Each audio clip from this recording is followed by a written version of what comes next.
This documentary video explores national separatist movements in the Baltic regions of the former Russian Empire that led to the creation of independent states.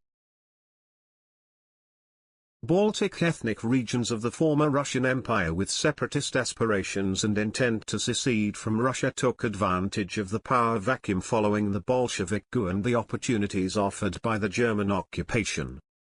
German control weakened Russian institutions and indirectly contributed to subsequent independence movements. On the 2nd of November 1917, the Bolshevik government of Russia published the Declaration of the Rights of the Peoples of Russia, which, among other things, proclaimed the right of the peoples of Russia to free self-determination, including separation and the formation of separate states. At that time, Bolshevik thinking was largely idealistic, dominated by the belief in the inevitability of world revolution. Regarding this idea, the Bolsheviks planned to create revolutionary movements that would be capable of seizing power in all the seceded states. On the 18th of December 1917, the Bolshevik government of Russia, known as the Council of People's Commissars, issued a decree recognizing Finland's independence. Immediately after Finland's independence was recognized, the Russian Bolsheviks supported the revolutionary, pro-Bolshevik wing of the Finnish Social Democratic Party, which led to the Finnish Civil War between White Finland and the Finnish Socialist Workers' Republic, more commonly referred to as Red Finland. The Finnish White Guard, officially known as the Civil Guard, had two main advantages over the Finnish Red Guard.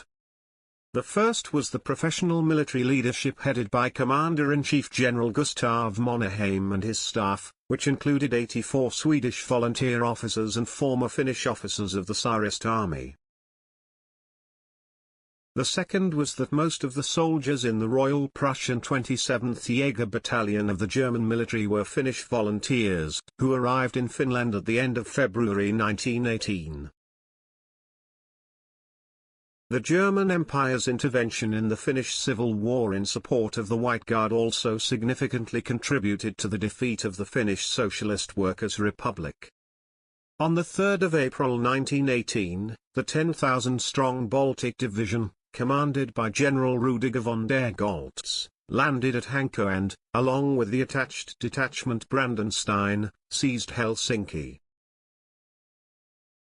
After the Germans captured Helsinki, the government of the Finnish Socialist Workers' Republic fled to Petrograd.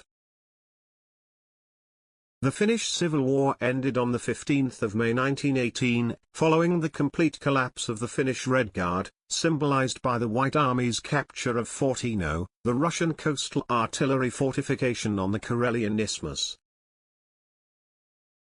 On the 14th of October 1920, Finland and the Soviet Union signed the Treaty of Tartu, which established their border. On the 12th of April 1917, the Russian Provisional Government issued a decree that united the Estland Governorate, also known as the Governorate of Estonia, now Northern Estonia, with the Estonian-speaking northern part of the Livonian Governorate, now Southern Estonia, forming the single autonomous Governorate of Estonia. The Provisional Government of Russia also decided to create the Estonian Provincial Assembly or Estonian State Diet, known in Estonian as Maapiiv, with 62 deputies elected by multi-stage elections, including women. In October 1917, the Bolshevik Estonian Military Revolutionary Committee organized a coup in Reval, Estonia's capital, now known as Tallinn, resulting in the Bolsheviks gaining control of the city. On the 15th of November 1917, the Estonian Provincial Assembly declared itself the supreme authority in Estonia, pending the convening of a democratically elected Constituent Assembly. Following this decision, the Bolsheviks dissolved the Provincial Assembly, but it continued its activities underground. In February 1918, after the failure of peace negotiations in Brest-Litovsk between Soviet Russia and the German Empire, Estonia was occupied by German armed forces. On the 24th of February 1918, the day before German troops entered Tallinn, the Estonian Salvation Committee, the executive body of the Provincial Assembly, proclaimed Estonia's declaration of independence. However, the German authorities did not recognize either the provisional government or its claims to Estonian independence. Only in November 1918, following Germany's capitulation in the First World War, German representatives in Estonia transferred full power to the newly independent Estonian government. Following Germany's defeat in the First World War, the Bolsheviks annulled the Treaty of Brest-Litovsk and launched the Soviet westward offensive from 1918 to 1919, a campaign by Soviet Russia to capture territories abandoned by German garrisons, including the eastern Baltic regions of the former Russian Empire. On the 28th of November 1918, the Soviet 6th Division attacked and, the next day, captured the Estonian city of Narva, located on the Estonian-Russian border, marking the beginning of the Estonian War of Independence. By the end of 1918, the 7th Red Army controlled Estonia along a front line roughly 30 to 40 kilometers east of Tallinn, west of Tartu. Estonian Bolsheviks proclaimed the Commune of the Working People of Estonia in Narva. Colonel Johann Leidner, appointed Commander-in-Chief of the Estonian Armed Forces, established the 2nd Division in southern Estonia and commando units, including the Tartu Partisan Battalion and the Kalev Infantry Battalion. The reinforced Estonian Army halted the 7th Red Army's advance and launched a counter-offensive on the 7th of January 1919 with the support of Finnish volunteers and armoured trains. By the end of January, the territory of Estonia had been cleared of the Red Army, and Estonia became the first country to repel the Soviet westward offensive. Although the Estonian army had established control of its country, the opposing Red Army remained active. The Estonian High Command advanced its defensive lines into Soviet-Russian territory in support of the White Army's Northern Corps, later renamed the Northwestern Army. By the end of May 1919, the territories in the north up to the Luga River and in the south up to the Velikaya River were cleared of the Red Army. In the spring of 1919, the Estonian army, including the attached North Latvian Brigade, launched a major counter-offensive in northern Latvia, aiming to drive the Red Army from the territory adjacent to Estonia's southern border. By early June, Estonian troops had captured the cities of Valmiera, Alūksne, and Jēkabpils, pushing the Red Army into the Latgale region of eastern Latvia. Following the 11th of November 1918 armistice, the Inter-Allied Commission of Control, also known as the Allied Control Commission, insisted that German troops remained in the Baltic region, including Latvia, to counter the Bolshevik threat. In 1919, the German Freikorps in the Baltic was formed in Latvia, under the command of General Rudiger von der Goltz, who, on the 16th of December 1918, left Finland with the German troops participating in the Finnish Civil War. The core of the Freikorps consisted of the voluntary Iron Division and the Baltic Landswehr, which was a voluntary military unit of the Baltic German nobility. On the 23rd of May 1919, the German Freikorps drove the Red Army out of Riga and continued north, where they encountered Estonian troops. The German offensive against the Estonian army was stopped, and on the 23rd of June, in the Battle of Tsasis, the Estonian army defeated the German forces.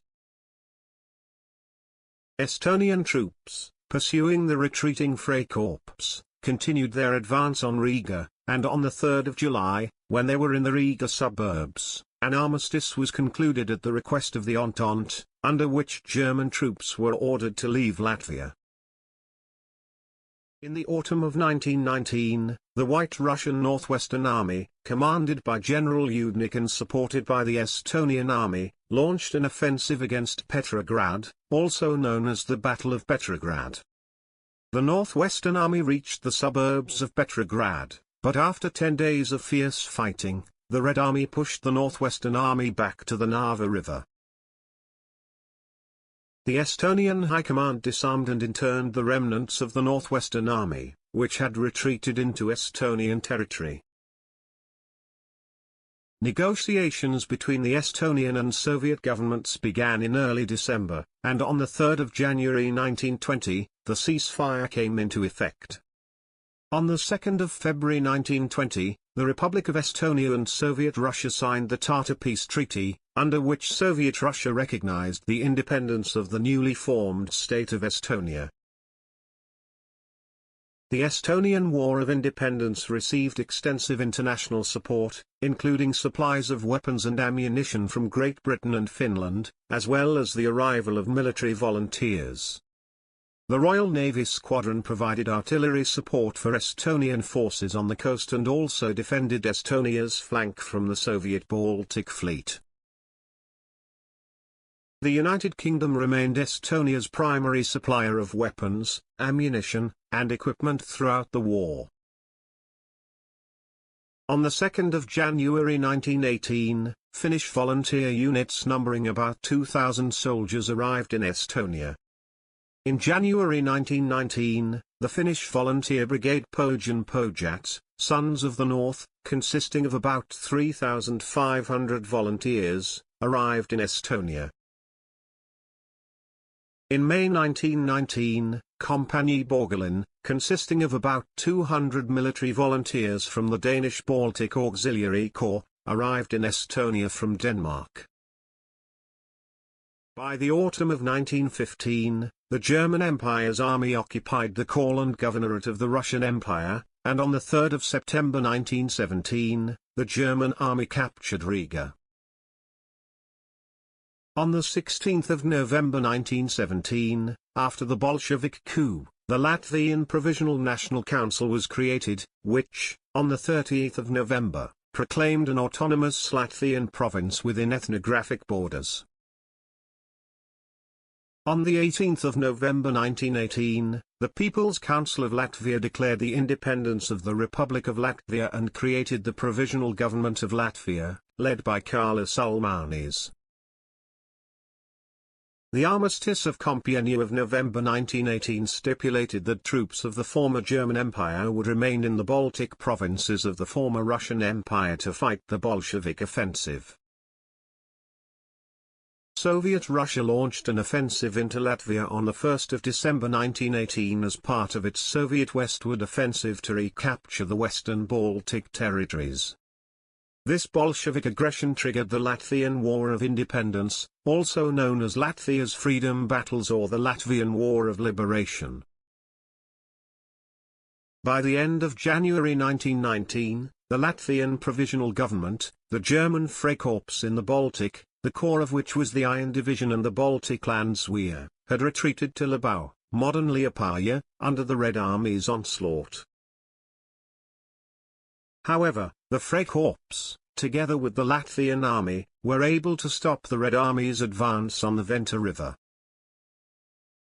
The Latvian Socialist Soviet Republic was officially proclaimed on 13 January 1919, with the political, economic, and military support of Soviet Russia, and 4 days later, the constitution of the newly formed puppet state was adopted.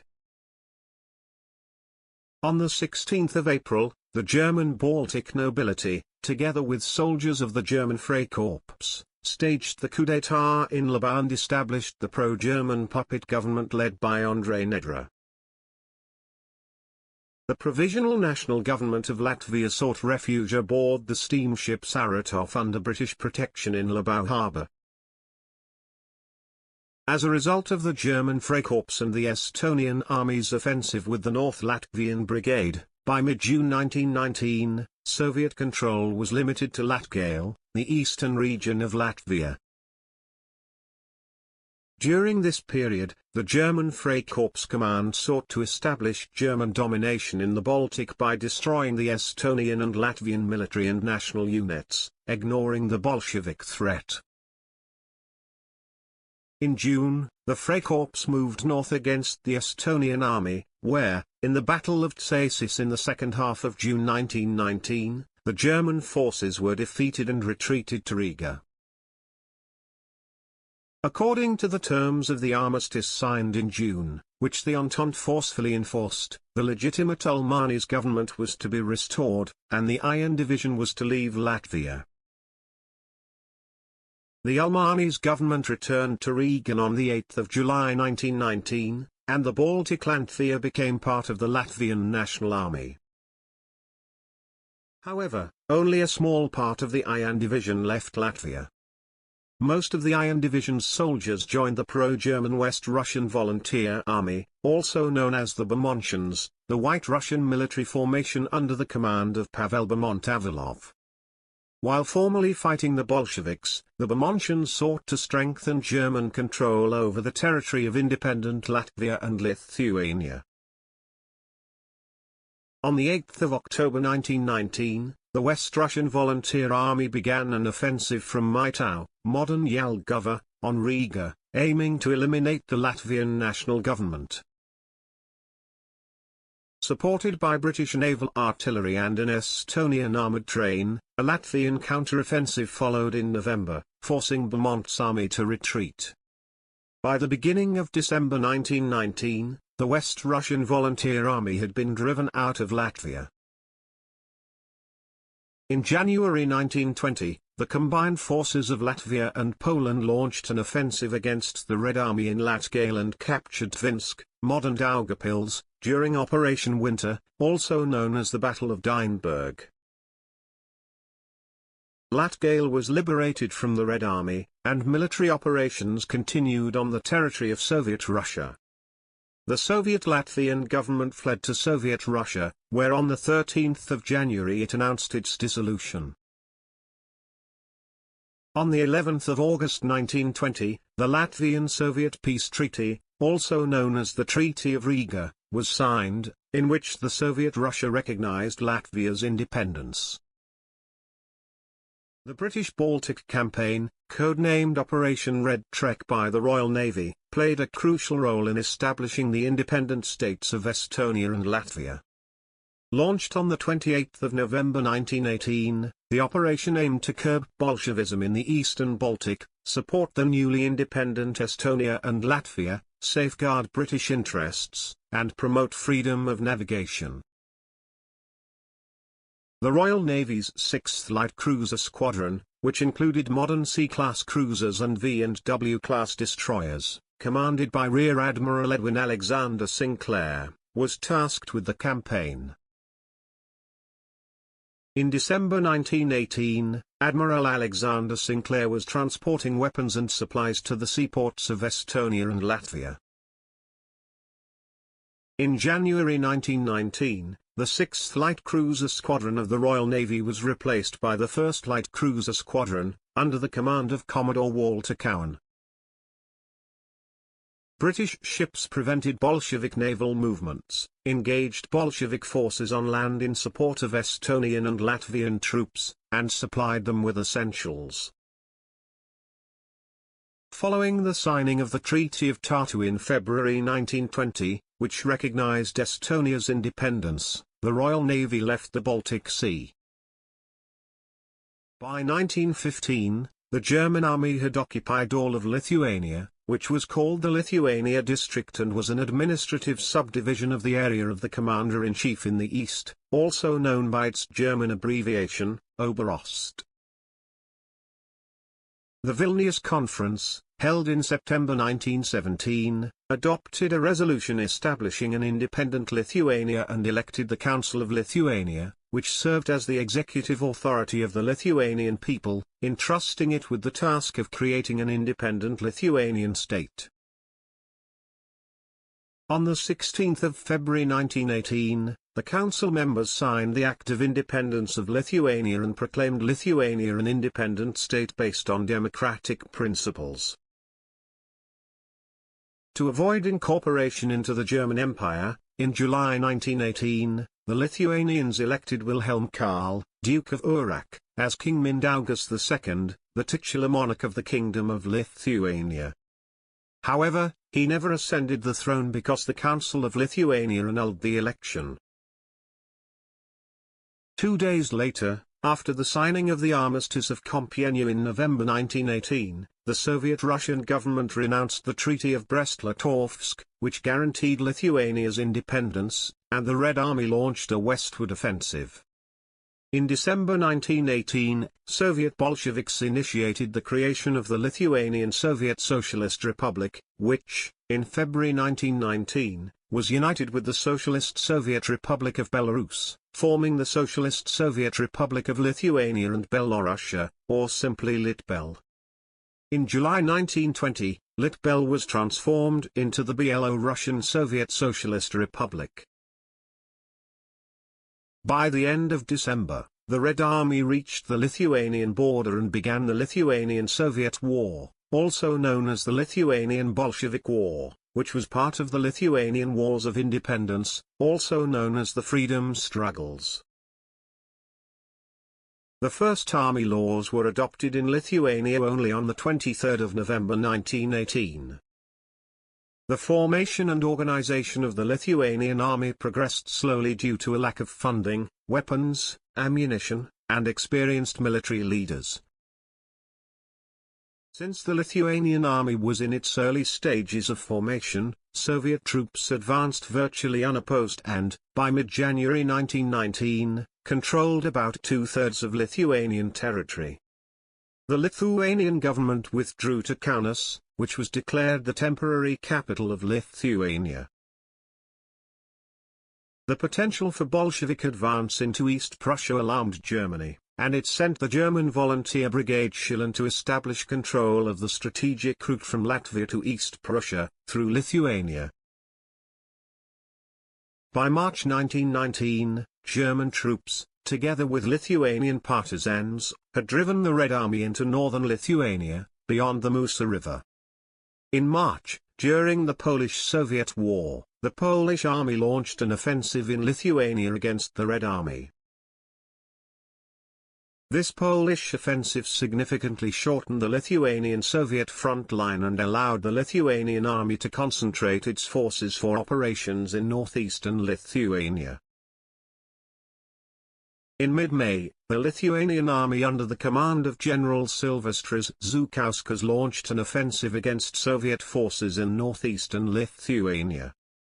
The Polish army also continued its offensive against the Soviet troops.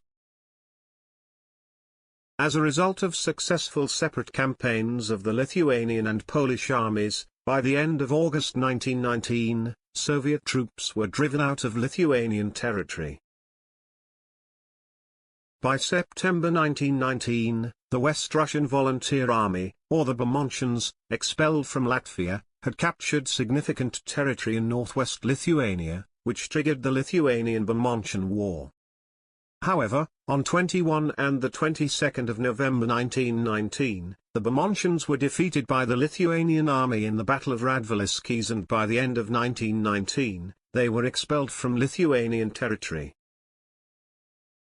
During the Polish army's campaign in Lithuania in May 1919, a conflict arose between Poland and Lithuania, sparked by mutual claims to the Vilnius and Suwałki regions, which escalated into the undeclared Polish-Lithuanian War. On the 12th of July 1920, the Soviet-Lithuanian Peace Treaty, also known as the Moscow Peace Treaty, was signed, under which the Soviet Union recognized Lithuania's independence. The treaty contained an arrangement allowing Soviet troops to move freely through the territory of Lithuania recognized by Soviet Russia throughout the Polish-Soviet War. Using this arrangement, Bolshevik forces entered Vilnius on the 14th of July 1920. There were indications that the Soviets were planning a coup d'état against the Lithuanian government to restore the Lithuanian Soviet Socialist Republic. But Bolshevik ambitions never came to fruition, as Poland defeated the Soviet forces in the Battle of Warsaw. On the 26th of August 1920, as the Polish army approached Lithuania's southern border, the Soviets finally handed over Vilnius to Lithuanian control, and the Red Army retreated. Despite the Soviet-Lithuanian peace treaty, in the summer of 1920, Lithuania came very close to being heavily invaded by Soviet Russia and forcibly incorporated into it, and only Poland's victory prevented this plan. In July 1920, at the Spa Conference, the Polish Prime Minister signed an agreement under which Poland would receive Entente aid in exchange for handing over Vilnius to Lithuania. On the 8th of October 1920, Zeligovski's mutiny took place, secretly orchestrated by Poland, resulting in Vilnius being captured by Zeligovski's Polish troops and the creation of the puppet Republic of Central Lithuania, also known as Central Lithuania and Middle Lithuania. The territory of the Republic of Central Lithuania was eventually incorporated into the newly formed Vilnius Voivodeship of the Second Polish Republic, but Lithuania refused to recognize Polish authority over the territory. From 1920 to 1939, Lithuania and Poland were divided by a demarcation line, according to which Vilnius and Suwałki were under Polish rule. During the first year of the First World War, German and Austrian troops swiftly captured the Vistula land, formerly known as Congress Poland, or the Kingdom of Poland, which was under Russian control following the partitions of Poland. The northern part of the Vistula land was transferred to the administration of the Lithuanian district, while in the central part, the German government general of Warsaw and the Austro-Hungarian military general government of Lublin were established. By the end of 1916, Germany and Austria-Hungary decided to establish a dependent Polish state with an army that could fight alongside them. On the 14th of January 1917, the puppet state of the Kingdom of Poland, also known informally as the Regency Kingdom of Poland, was created on German and Austro-Hungarian territory. This proto-state played a decisive role in the revival of Polish statehood. The army of the Kingdom of Poland, known as the Polish Armed Forces, was headed by Józef Pilsudski and consisted of the Polish Auxiliary Corps, formed in Austro-Hungarian Galicia from the previously created Polish legions. On the 7th of October 1918, the Regency Council, the pro-German government of the Kingdom of Poland, proclaimed Poland's independence and handed over state powers to Józef Pilsudski, who served as the acting chief of state of the newly independent Second Polish Republic. The small constitution of 1919 declared Poland to be a parliamentary democracy. During the collapse of Austria-Hungary in the autumn of 1918, the ethnic composition of Galicia played a central role in the conflict between Poles and Ukrainians in the region. The Kingdom of Galicia and Lodomeria, also known as Austrian Galicia, had its capital at Lemberg, modern Lviv, and encompassed the historical Polish territories of Galicia and parts of Lesser Poland. These territories were annexed by Austria-Hungary during the first and third partitions of Poland, including the ancient capital of Krakow. It had a mainly Polish population, but eastern Galicia, which included the historical territory of Galicia-Volhynia, had a Ukrainian majority. However, most of the urban population was Polish. The metropolitan population of Lemberg in 1910 was around 60% Polish and 12% Ukrainian. The Poles regarded Lemberg as one of Poland's cultural centers and claimed the region and city. After the fall of the Austro-Hungarian government in October 1918, the Ukrainian National Council was formed, which declared the West Ukrainian People's Republic on 1 November 1918, with its capital in Lemberg. The same day saw the onset of the Battle of Lemberg, also known as the Defense of Lwów, fought between the forces of the West Ukrainian People's Republic and the urban Polish resistance. This battle marked the start of the Polish-Ukrainian War, which Poland eventually won. Following lengthy diplomatic talks, on 14 March 1923, the Conference of Ambassadors of the Principal Allied and Associated Powers of the Entente recognized Galicia as part of the Second Polish Republic. In December 1918, the Greater Poland Uprising, also known as the Poznan War, took place in western Poland, a military uprising by Poles against German rule in the region of Greater Poland, then known as the province of Posen. This region, whose major industrial city and capital was Posen, present-day Poznan, was divided and annexed by the Kingdom of Prussia during the Second Partition of Poland in 1793 and remained part of Germany at the end of the First World War. Over 60% of the region's population was Polish, and they desired to be within the borders of the new Polish state. In January 1920, the Treaty of Versailles granted the territory captured by the Polish insurgents in the province of Posen, as well as eastern Pomerania, to the Second Polish Republic. Between August 1919 and July 1921, in Upper Silesia, the southeastern part of the province of Silesia, which had a Polish majority and was then part of the Weimar Republic, 3 Polish uprisings aimed to transfer the territory to the newly formed Second Polish Republic. Following the 1921 Upper Silesian plebiscite, 3 uprisings, and a League of Nations decision, the industrial eastern part was ceded to Poland in 1922 and organized as the Silesian Voivodeship, enabling Poland to access the region's coal mines, thereby accelerating its economic growth. In the summer of 1918, Polish communists in Moscow began making plans to establish a future Polish Soviet Republic.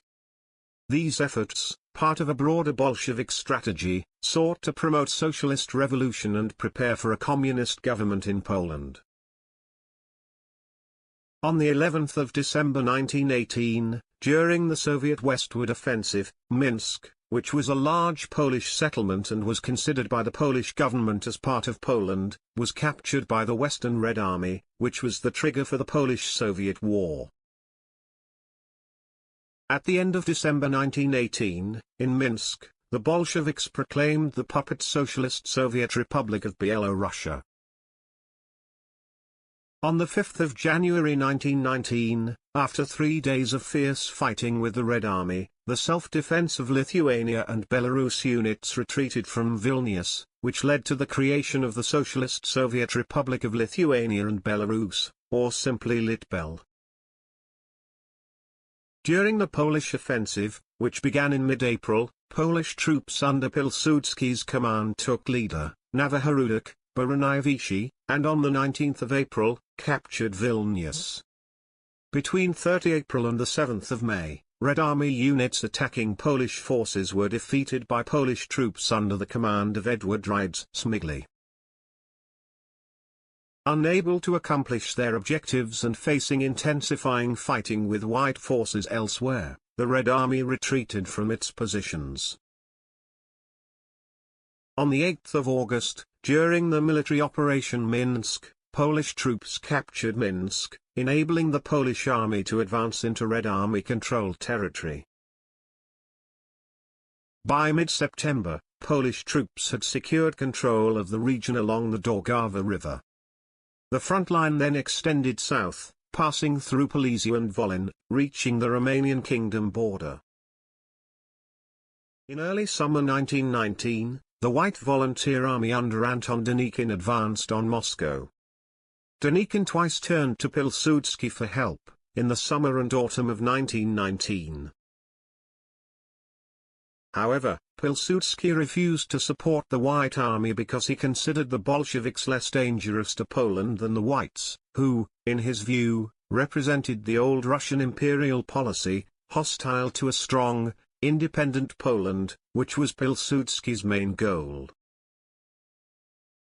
Despite strong pressure from the Entente to join the White Army's offensive under Denikin, Pilsudski decided not to attack Soviet Russia in full force in the summer and fall of 1919, which probably saved the Bolsheviks' power during the critical period of the Russian Civil War. The interests of Poland and Russian White were incompatible. Pilsudski aimed to weaken and fragment Russia and establish a strong Poland as the leader of Eastern Europe. leaders and generals of the White Movement pursued old imperialist ambitions, disguised as a call for the territorial integrity of the united, great, and indivisible Russia, which would also include the subordinate Polish territories. On the 3rd of January 1920, Polish and Latvian troops, as part of the military alliance between Latvia and Poland, launched a joint operation against the Red Army in Dvinsk, modern Daugavpils, culminating in the Battle of Daugavpils, also known as the Battle of Dynberg, and liberating Dvinsk from Bolshevik control. On the 4th of March 1920, Polish troops under the command of General Władysław Sikorski launched a new offensive in Silesia. As a result, Polish troops split the Soviet forces into two groups, the Belarusian group in the north and the Ukrainian group in the south. Pilsudski created a plan for the Kyiv offensive, the goal of which was to defeat the Red Army on the southern flank of Poland and install a pro-Polish government in Ukraine under Szymon Petlura, who was the president of the Ukrainian People's Republic, retreated to Poland under the onslaught of the Red Army. On the 25th of April 1920, the southern group of the Polish army, under Pilsudski's command, launched the Kiev offensive, also known as the Kiev expedition. The Polish forces were assisted by thousands of Ukrainian soldiers led by Petlura, representing the Ukrainian People's Republic. The well-equipped and highly mobile Polish Third Army, commanded by Rydz Smigli, quickly routed the Red Army in Ukraine. On the 7th of May, the united Polish-Ukrainian forces encountered only token resistance upon entering Kyiv. In response, the Bolsheviks significantly strengthened the Red Army units of the Southwestern Front, which allowed them to launch a counteroffensive. By the 10th of June, the Polish armies were retreating along the entire front before the Red Army, which outnumbered them. On the 4th of July, a powerful and well-prepared offensive by the Red Army began in the north, from Byelorussia, under the command of Tukhachevsky, whose forces were 3 times as large as the Polish forces. The aim of the offensive was to capture Warsaw and occupy Poland, which the Bolsheviks saw as a springboard for an invasion of Germany and Western Europe. By the 2nd of August, the Red Army was only 100 kilometers, 62 miles, from Warsaw. By then, Polish civil society had united against the Bolshevik threat, and resistance had strengthened. The Polish troops retreated in a planned and organized manner under the Red Army's onslaught and suffered no significant losses. The shortening of the front facilitated a greater concentration of Polish troops engaged in defensive operations, and they were constantly replenished due to the proximity of Polish settlements and the influx of volunteers. Polish supply lines were short, while the enemy's were long. In July, the lengthy Battle of Lvov began, delaying a large Red Army force, which in turn weakened Tukhachevsky's forces' advance towards Warsaw. The Battle of Lvov concluded with a Polish victory. The Battle of Warsaw, which was the implementation of Joseph Pilsudski's plan, was a series of separate battles that lasted from 12 to the 25th of August 1920 and ended with a decisive Polish victory and the complete collapse of the Red Army. In the following months, several Polish victories secured Poland's independence. The Polish army's victory in the Battle of Warsaw in August 1920 is widely regarded by historians as a pivotal event that prevented the westward expansion of Bolshevism and fundamentally altered the course of 20th-century European history. The defeat of the Red Army at the gates of Warsaw not only secured Poland's independence but also created a barrier that stopped the immediate spread of Bolshevism into vulnerable post-war Germany in Western Europe. The victory of the Polish army saved the countries of Western Europe from the horrors of the Cheka, the Gulag, Sovietization, and Stalin's genocide. On the 18th of March 1921, the Treaty of Riga was signed by the Second Polish Republic, Soviet Russia, and Soviet Ukraine, ending the Polish-Soviet War, defining Poland's eastern borders, and stabilizing Soviet-Polish relations for 20 years. The Baltic States' Wars of Independence against Bolshevik Russia from 1918 to 1920, during which the Bolsheviks sought to regain control of the former Baltic regions of the Russian Empire, through military action and by supporting local communist movements, demonstrated that the Bolsheviks continued the policy Russian imperialism, although they transformed their goals into idea of fight for the common liberation of workers. In the following documentary video, we explore the fight for independence against Bolshevik imperialism in Ukraine, the Transcaucasus, and Central Asia, regions that were once part of the Russian Empire.